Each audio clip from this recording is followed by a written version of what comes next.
Louvado seja o Senhor.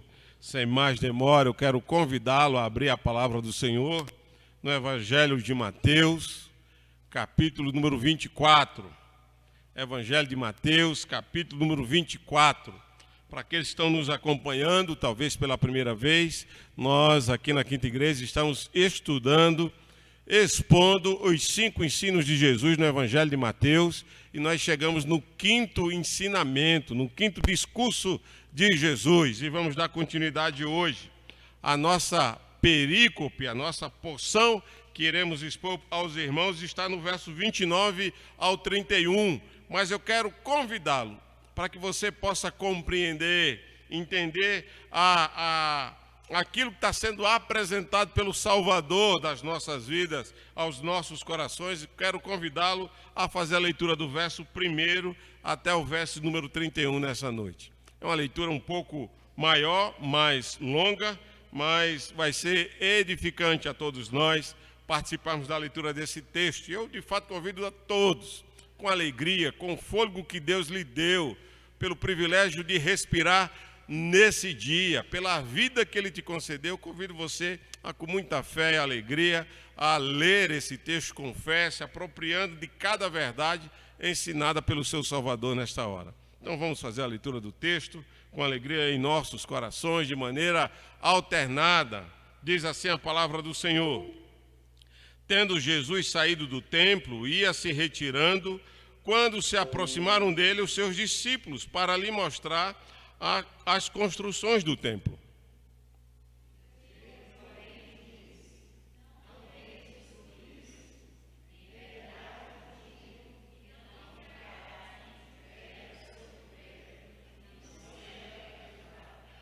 No Monte das Oliveiras achava-se Jesus assentado. Quando se aproximaram dele os discípulos, em particular, eles pediram: dize-nos quando sucederão essas coisas, e que sinal haverá da tua vinda e da consumação do século?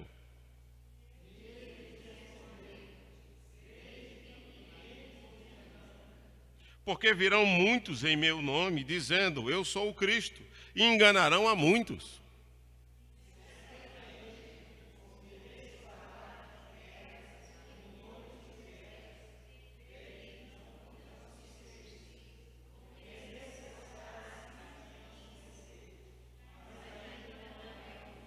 Porquanto se levantará nação contra nação, reino contra reino, haverá fomes, haverá terremotos em vários lugares. Então sereis atribulados e vos matarão, sereis odiados de todas as nações por causa do meu nome.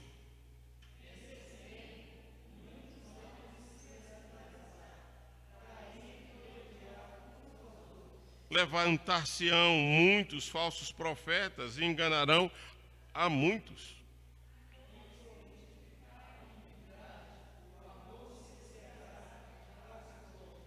Aquele, porém, que perseverar até o fim, esse será salvo.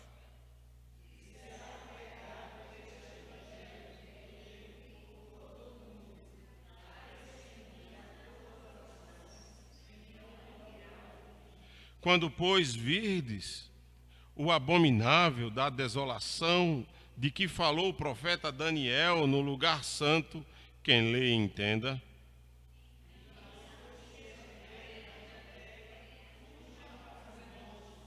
Quem estiver sobre o eirado, não desça a tirar de casa alguma coisa.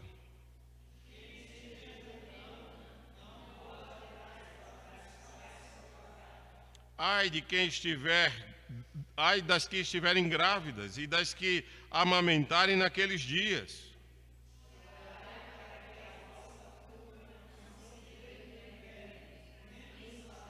Porque nesse tempo haverá grande tribulação, como desde o princípio do mundo até agora não tem havido, nem haverá jamais.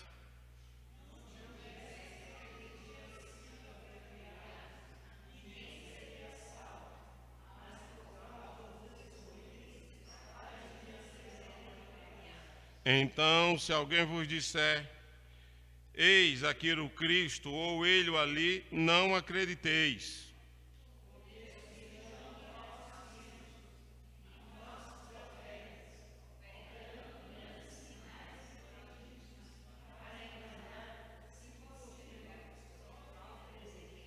Vede que vos tenho predito.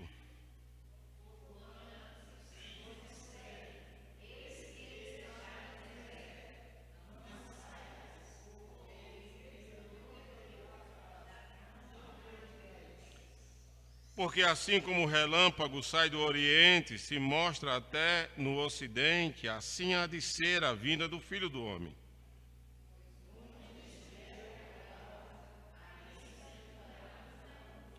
Logo em seguida, a tribulação daqueles dias, o sol escurecerá, a lua não dará a sua claridade, as estrelas cairão do firmamento e os poderes dos céus serão abalados.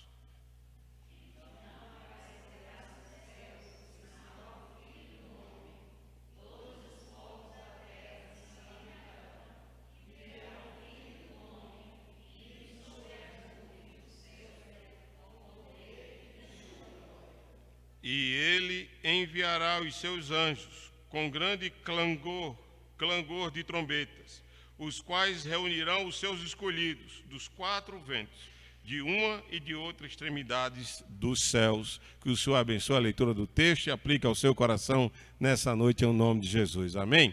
Vamos falar com o Senhor mais uma vez. Peça para que Deus fale ao seu coração de uma maneira poderosa. Peça para que essas verdades deem sentido à sua vida nessa noite, em nome de Jesus. Para que essas verdades orientem as suas ações, orientem as suas emoções, orientem a sua maneira de pensar. Para que de fato você saia daqui quebrantado e desejoso de agradar o seu Senhor. Para que o seu nome, o nome do nosso Deus, seja exaltado e glorificado na sua vida. Então vamos falar com o Senhor nesse instante. Pai amado, Deus santo, Deus bendito, graças te damos por mais uma oportunidade que o Senhor concede a cada um de nós que aqui estamos, seja de maneira presencial, seja de maneira virtual. Venha ao encontro das nossas necessidades. Venha ao encontro do nosso coração, Senhor, e transforma-nos. Fala conosco de uma maneira ímpar, única, poderosa. Ó Deus, fala conosco de uma maneira transformadora. Ó Deus, para que a nossa fé não seja uma fé trôpega, uma fé indiferente, fria, mas seja uma fé fervorosa. Ó Deus, uma fé que ama verdadeiramente o Deus do Evangelho, o Evangelho desse Deus. Ó Deus, quebranta-nos, ó Deus, nessa hora, de uma maneira sincera. Ó Deus, toca o meu coração e o coração dos teus filhos nesse instante, em o nome de Jesus. Amém, Senhor, amém. Louvado seja o Senhor. Como falamos no início da leitura do texto, que antecedeu a leitura do texto, nós estamos estudando, e eu quero, de uma maneira bem breve, e serei breve de fato, relembrar a nossa intenção ao estudar os 5 discursos de Jesus. Algo que eu e você, que nós precisamos entender, é que esses 5 discursos de Jesus, há um propósito, há um conteúdo a ser transmitido e há uma intencionalidade do Salvador. O Salvador, o Emanuel, o Rei dos Reis, aquele que veio para nos livrar e levar sobre si os pecados do seu povo, ele, ao fazer isso, ele tinha um propósito ao ensinar os seus discípulos. Ele estava ensinando que existia um reino, esse reino é toda a criação e o reino está estabelecido. Ele também está ensinando que existe um rei e esse rei está reinando no seu trono. Lemos no livro de Apocalipse, no capítulo 19, onde os anjos cantam, o teu Senhor reina. E de fato, Jesus se apresenta como o rei na carta, no Evangelho de Mateus. Mateus, ele descreve Jesus como o Rei dos Reis e o rei que está reinando no seu reinado. Ele vai ensinar, então, portanto, que nesse reino dos céus existe aqueles que obedecem ao rei e existe aqueles que não obedecem ao rei. Por isso, os 5 discursos de Jesus, que começam com o famoso Sermão da Montanha, que vai do capítulo 5 até o 7, esse é o primeiro discurso. O segundo discurso encontra-se no capítulo 10 do Evangelho de Mateus. O terceiro discurso encontra-se no capítulo 13. O quarto no capítulo 18. E, por fim, o quinto discurso de Jesus, que nós estamos meditando, começamos já a meditar, é o capítulo 24 e 25. E o que Jesus quer ensinar com cada um desses discursos em uma fala? Eu me dei o direito de resumir os ensinos de Jesus em cada uma dessas falas do Evangelho de Mateus.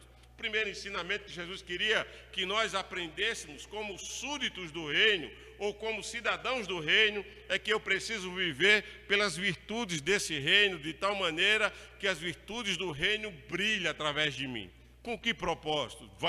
Vem então o segundo ensino de Jesus. Para que eu seja como o mestre, para que eu seja como Jesus, porque quem é como Jesus, essa é a ideia, jamais perderá o seu galardão, jamais perderá o seu galardão. É assim que o capítulo 10 inicia e é assim que ele termina. O capítulo 18 vai nos ensinar que nessa caminhada como cidadão do reino eu preciso crescer, multiplicar e frutificar, porque eu e você somos a boa semente de Deus plantada neste mundo. Por isso que a luz de Cristo precisa brilhar através de você, Gabriel, aonde você estiver, porque você é a boa semente de Deus nesse mundo. Foi Ele que nos plantou em cada lugar. E esse é o propósito do capítulo 18, quando ele apresenta as suas parábolas. Então, quando eu tenho consciência disso, eu e você, nós passamos a viver para crescer no conhecimento das verdades do reino, nós passamos a multiplicar em obra e glorificação do rei e das coisas do rei, e eu passo a frutificar nesse reino, a ser um instrumento de Deus nesse mundo, a boa semente de Deus nesse mundo. E aí nós estudamos no capítulo 18, quando Jesus nos ensina que nós devemos viver em torno do rei, orbitar em torno do rei, perdoar de uma maneira incondicional, porque nós recebemos o verdadeiro perdão do rei. E o capítulo 24, se eu pudesse resumir em uma frase, Jesus está dizendo, deixa eu dizer algo para vocês, fique atento para tudo que vem por aí e persevere até o fim. Fique atento a tudo que vem por aí e persevere até o fim. É assim que Mateus 24 é introduzido. O que é o ensino de Jesus de Mateus 24? É a resposta às duas perguntas que os discípulos fizeram lá no verso 3. Por isso eu gostaria que você mantivesse a sua Bíblia aberta para você enxergar essas verdades. Os discípulos perguntam a Jesus, quando é que isso vai começar? Quando vai começar essas coisas, Senhor? E depois ele diz, de que maneira? Quais são os sinais? E quando vai se dar a consumação do século? É a pergunta que Jesus vai passar a ensinar os discípulos. Então, veja o mestre, que ele está ensinando desde o Sermão da Montanha, como é que o cidadão do reino deveria pensar. Como o cidadão do reino deveria agir, quais seriam as virtudes que ele deveria evidenciar na sua vida, como ele deveria lidar com as dificuldades da vida, perseverando até o fim, sabendo que o rei o convida para que, ao seguir ao rei, nós sejamos como o mestre, como Jesus, e devemos entender que quem age assim jamais perderá o seu galardão. E aqui no 24, Jesus está dizendo, olha, fica atento, tenho algo a ensinar para vocês, deixa eu responder as perguntas que vocês fizeram. Quais perguntas? Quais são os sinais? Quando se dará a consumação do século? Porque quando isso vai começar a acontecer? E na resposta de Jesus, eu quero chamar a atenção para isso, Jesus deixa claro alguns aspectos que devem nortear a nossa maneira de enxergar, que deve nortear a nossa maneira de pensar, que deve nortear e direcionar o nosso coração. Que aspectos são esses que Jesus pontua? Primeiro, Jesus faz questão de ensinar, nesse seu quinto discurso aqui, registrado no capítulo 24, que a questão de quando será e quais os sinais e quando se dará a consumação do século não é uma questão temporal, mas é uma questão modal. O que Jesus quer ensinar aos discípulos não é dizer, olha, sabe quando é que isso vai acontecer? É tal dia, de tal mês, de tal ano. Não é esse o propósito de Jesus. O que Jesus quer ensinar, o modo que eu quero, como vocês vivam, até chegar o dia do fim.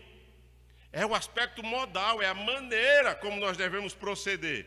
Por isso, Jesus vai dizer, no verso 36, por exemplo, de Mateus 24, que ninguém sabe quando será o dia. Porque a questão não é temporal. Ninguém sabe o dia, ninguém sabe a hora, nem os anjos, nem o Filho, nem mesmo o Filho, mas somente o Pai que está no céu. Ele é quem sabe quando se dará a hora. Porque o tempo para Deus, diz o texto de 2 de Pedro, depois você lê lá em 2 de Pedro, no capítulo 3, no verso 8, o tempo para Deus é um ano, é como 1000 anos, é como um dia. E um dia para o Senhor é como 1000 anos. Então a questão não é temporal, mas é modal. Como é que nós vamos viver esses últimos dias que antecedem a volta do Rei? Como iremos proceder? Qual é a maneira? De que maneira nós vamos viver? Então, a primeira questão que Jesus traz no seu ensino é que a sua preocupação não deve saber quando, mas como você vai viver até Jesus voltar. Amém, querido? Segundo aspecto que Jesus vai ensinar é que, independente do tempo, essa é a verdade. Independente do tempo, é assim que vai ser os próximos dias. Independente do tempo, os dias vão ser dessa maneira. E onde nós percebemos isso? Nós vamos perceber isso no verso de número 6, por exemplo. Vamos perceber isso no verso número 35, quando ele diz, passarão os céus e a terra, diz o verso 35, mas a minha palavra não passarão. Passará os tempos, a sucessão de dias na sua vida, mas o que vai acontecer é a minha palavra. Não é então a sua preocupação não deve estar na sucessão do dia, mas com a verdade do que vai acontecer. Imagine que esse fosse o sermão de Jesus, porque esse é um sermão de Jesus, no dia 31 da passagem de ano. Jesus não está prometendo que os dias serão dias de vitória. Jesus não está dizendo que os dias serão dias melhores na sua vida.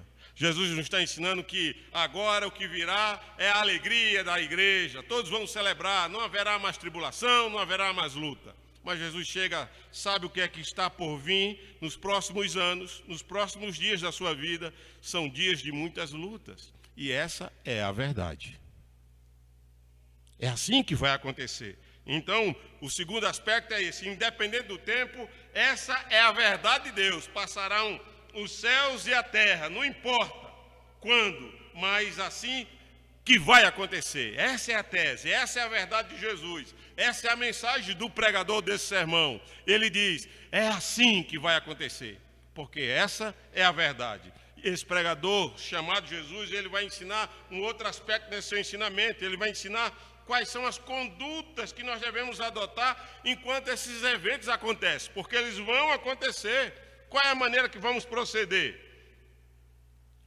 Como é que nós vamos viver durante esse momento? E aí o primeiro aspecto de como nós vamos proceder está no verso 4. Jesus disse, porque vai ser assim, porque esta é a verdade, então não se engane, diz Jesus no verso 4. Olha para o verso 4, só para você ver o que Jesus fala. Pelo que ele respondeu, vede que ninguém vos engane. E a ideia é, não se engane e não se deixe enganar. E a ideia do que Jesus está aqui dizendo do verbo enganar é, não se afaste da verdade. Não ande longe daquilo que é verdade do Evangelho. Não legitime, estávamos falando isso na nossa escola dominical, as suas fraquezas, as suas faltas, a partir de você. Não é porque você se sente triste que isso é legítimo em você para dizer, mas eu sou assim porque eu sou pecador, porque nós somos pecadores, por isso procedemos assim. Não é assim que devemos legitimar os nossos pecados. Os pecados são pecados diante de Deus. Nós não deveríamos legitimar e nos afastar da verdade. Mas é o que o meu coração está sentindo hoje. Eu não dou conta, não dá conta, e esse não dá conta é pecado, precisa ser confessado diante do rei. Então, não se engane. Não se afaste da verdade. Porque muitos virão e vão dizer discursos que vão ser agradáveis a você. Muitos virão e vão dizer que a sua vida vai melhorar. que os dias serão melhores, que o ano será próspero. Não se engane. Não é assim que vai acontecer. E Jesus diz no verso 23, no verso 5, no verso 24, 23, muitos virão em meu nome. Virão no nome dele, então não se engane. E farão sinais, e farão prodígios, e farão maravilhas. E aí Jesus termina dizendo, no verso 23, no 24 e tantos outros versos do seu ensinamento, não os acrediteis. Então, não se engane. E aí eu deixo o recado ao seu coração. Não se afaste da verdade do Evangelho. Essa é a verdade. Amém, querido? E aí ele vai dar uma outra lição ainda no verso 6. Não tema. Ou seja, não fique alarmado, porque os dias serão difíceis. Não fique atemorizado. Pelo contrário, reconheça que é assim que vai acontecer. Diz o verso 6, é necessário assim acontecer, Sara. E não vai ser diferente disso, porque o Senhor assim o quis, assim determinou. E aí ele diz, que coisas que vão acontecer? Haverá guerra, fomes, terremoto, diz o verso 7. Seremos mortos, seremos odiados, traídos, seremos odiados pelas nações. Os meninos vão se preparando para serem enviados ao país da Namíbia, agora em fevereiro, a Cris e o Vitor, né? E não espere dias fáceis lá. Não espere que as coisas vão chegar lá e vão acontecer e Deus está conosco e tudo vai dar certo. Não, serão dias difíceis. Vocês serão odiados pelas nações, diz o texto. Serão traídos, diz o verso 9 e 10, se os irmãos estiverem acompanhando aí Mateus 24. No verso de número 12 vai dizer que o amor a Deus se esfriará. E aí ele diz, por se multiplicar a impiedade. E o que Jesus está ensinando? Você vai amar tanto os seus pecados que vai se afastar de Deus. Você vai ter prazer tanto no que você faz que Deus vai perder a alegria em seu coração. Não haverá alegria nas coisas de Deus para você por amar os seus pecados. O amor de muitos se esfriarão por amarem os seus próprios pecados. É assim que o verso 12 ensina. E serão dias difíceis e cada vez pior. Essa é a tendência. Haverá uma piora progressiva e gradual a cada ano que se passa. Por isso 2022, presbítero Zé Humberto, não serão anos de alegrias e vitórias e de grandes realizações. Serão anos difíceis. Serão anos de muitas lutas, porque o rei está voltando. Guarde isso no seu coração. É isso que Jesus está ensinando. O rei está voltando. Então, os dias não vão melhorar. Pelo contrário, eles vão piorar. Né? Serão dias difíceis. E aí ele diz, os mortos estarão com os abutres. E a ideia é essa retroalimentação. Você já parou para observar que aqueles que pecam só começam a andar com quem aprova os seus pecados? Só convivem com quem peca, com quem tem atitude ímpia. Você não tem prazer de estar com os santos. Aqueles que estão envolvidos com o pecado não têm alegria de andar com os santos. Ele prefere andar com os pecadores, porque eles aprovam os seus pecados. É o que Jesus, através do apóstolo Paulo em Romanos, no capítulo 1, denuncia. Lá no capítulo 1, no verso 32, depois você lê lá. No verso 32 ele diz, eles não só cometem essas impiedades, mas aprovam e estimulam que os outros pratiquem essas impiedades.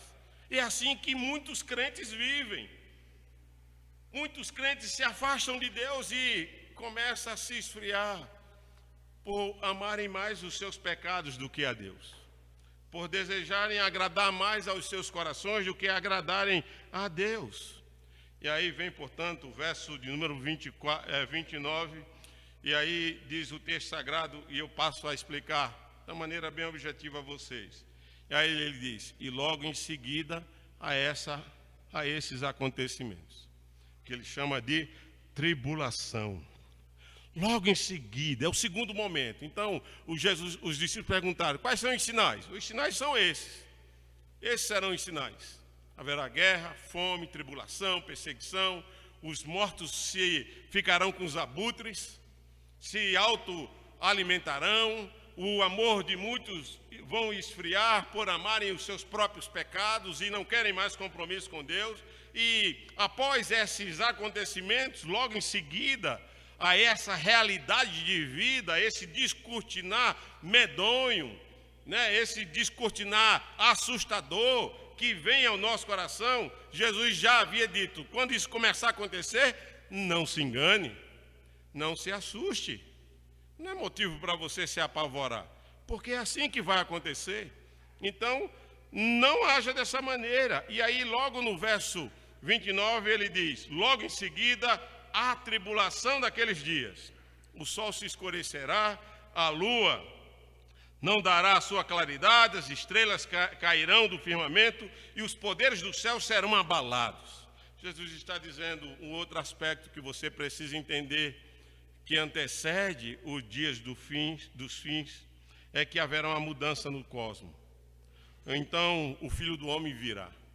Jesus fala para essa realidade que parece assustadora, né? A gente lembra, quando lê esse texto, lembra dos filmes que a gente assiste contemporâneo do Armagedon, do meteoro que vem para a Terra, o dia final, né? Que o mundo se congela. A gente pensa em catástrofes, em mortes, e a gente fica imaginando se isso acontecesse. Nós olhamos para as tragédias atuais do mundo, né? O próprio incidente que acontece no estado de Minas Gerais, a gente olha para a fome no continente africano, a gente olha para as guerras que estão acontecendo em todo o mundo, e a gente fica alarmado, às vezes atemorizado, entristecido, e diz assim: o mundo não tem jeito. Esse talvez seja o discurso, talvez de alguns aqui.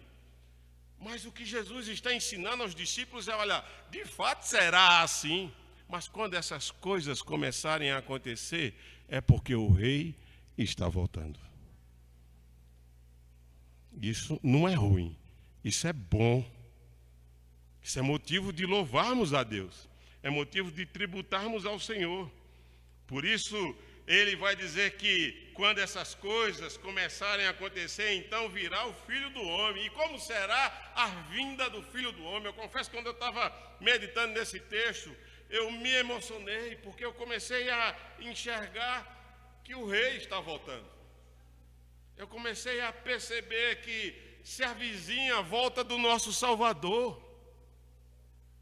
Como está próximo a volta do rei, isso deveria nos entusiasmar, estar engajado mais com o nosso Deus e jamais deixar que o nosso amor pelas nossas impiedades nos afastasse do Senhor, mas que o nosso amor por Deus aquecesse ainda mais, porque o rei está voltando.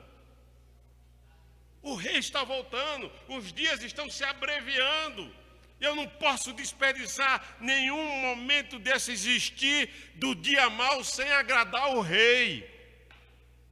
Era assim que deveríamos pensar. E aí Jesus vai dizer: queridos, a pergunta que vocês me fizeram de quando será e como acontecerá, não é o quando que importa, mas como vocês vão me aguardar. Porque a minha volta, diz o verso 30 do verso 24, será vista por todos. Todo olho verá, todos os homens perceberão a minha volta, será uma vinda vista por todos os homens. Ainda no verso 30, ele vai dizer que essa vinda será triunfante, será em poder e glória.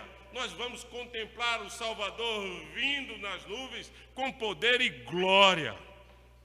Quando essas coisas começarem a acontecer, quando a tribulação começarem quando esses eventos começarem a serem desencadeados, diz o texto sagrado, e já foram desencadeados no início do primeiro século, quando o Salvador foi assunto aos céus, ali dá início aos últimos dias. Estamos vivendo esses dias da volta do rei, independente do tempo, mas pastor, já fazem mais de 2000 anos e nada. Mas 1000 anos é como um dia. E um dia, como 1000 anos para o nosso Deus. Então não é questão de tempo, é como você está esperando o rei. Ele está voltando. E a sua volta será vista por todos. A sua volta será triunfante, com poder e glória. A sua volta vai trazer lamento aos perdidos. Aqueles que estão afastados de Deus e não conhecem a Deus vão lamentar. Diz o verso de número 30, e eles lamentarão e verão o Filho do Homem. Pensem que triste situação são para aqueles que não amam o Salvador. Pensem que triste situação são para aqueles que não têm alegria nas coisas de Deus. Pense na triste situação estão no coração daqueles que amam as suas impiedades. Que estado de vida triste, miserável, que maneira desgraçada de se existir. Pense nessa situação, porque o rei está voltando, e ele virá, e aqueles que virem, todo olho verá. Diz o texto, alguns vão lamentar, e se você ler Lucas, no capítulo 21, essa volta de Jesus para muitos será motivo de angústia. Eles perderão o ar, ficarão perplexos, desmaiarão quando contemplarem o rei. E aí diz o verso 31 do texto, então Jesus ordenará que a trombeta soe. Então a trombeta soará e os escolhidos serão reunidos. Sabe aquela canção que a gente escuta e faz parte do inário do cantor cristão, que não é da nossa igreja, que diz: o rei está voltando, o rei está voltando. A trombeta está soando, o meu nome a chamar. O rei está voltando. O rei está voltando. Aleluia. Ele vem me buscar. E é nessa perspectiva que Jesus diz, quando essas coisas da tribulação começarem a acontecer, não se engane. Não tema, porque é necessário assim acontecer. E aí diz o verso 28, que traz luz ao texto de Mateus aqui, no capítulo 24, o verso 28 de Lucas, no capítulo 21. Ora, diz Jesus, quando começarem essas coisas a suceder, exultai, ergam a cabeça. 2022 é motivo de exultarmos, mas não porque serão dias melhores, mas porque o rei está voltando. Essa é a razão porque vamos erguer as nossas cabeças e exultar. E ele diz: exulte, ergam as vossas cabeças, porque a vossa redenção se aproxima. Aleluia, amém. Que nessa noite Deus aqueça o seu coração.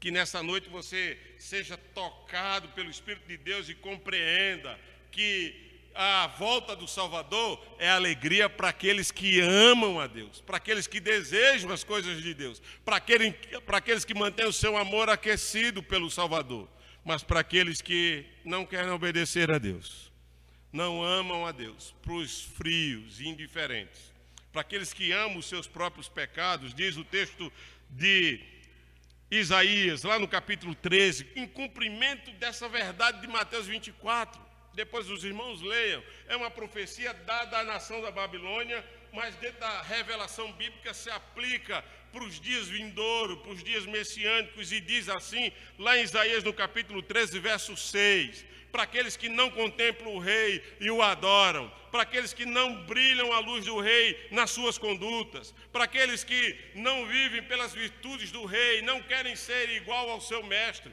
para aqueles que não perseveram até o fim.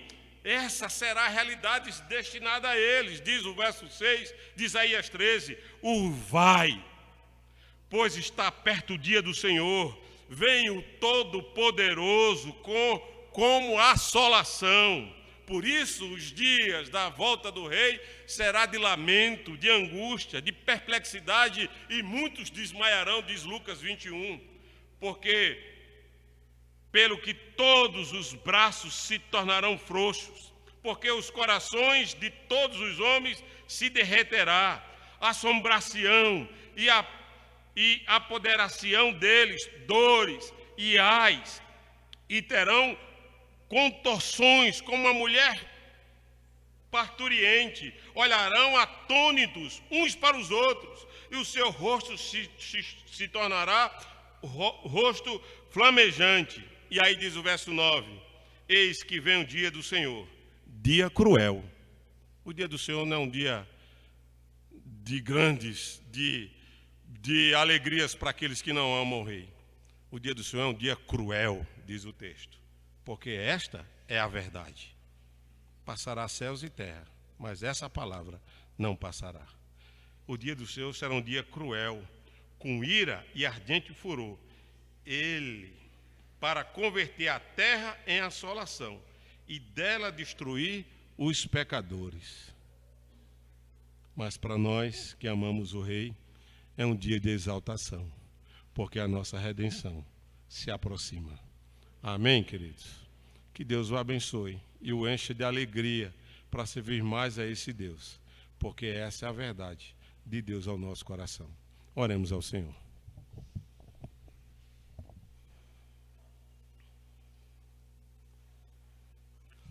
Pai querido, Deus eterno, Deus bendito, nós te damos graças, Senhor.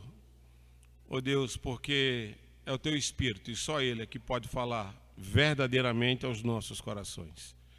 Porque se o Senhor não falar aos nossos corações, vamos continuar nos enganando, ó Deus, ouvindo os falsos profetas, os falsos cristos.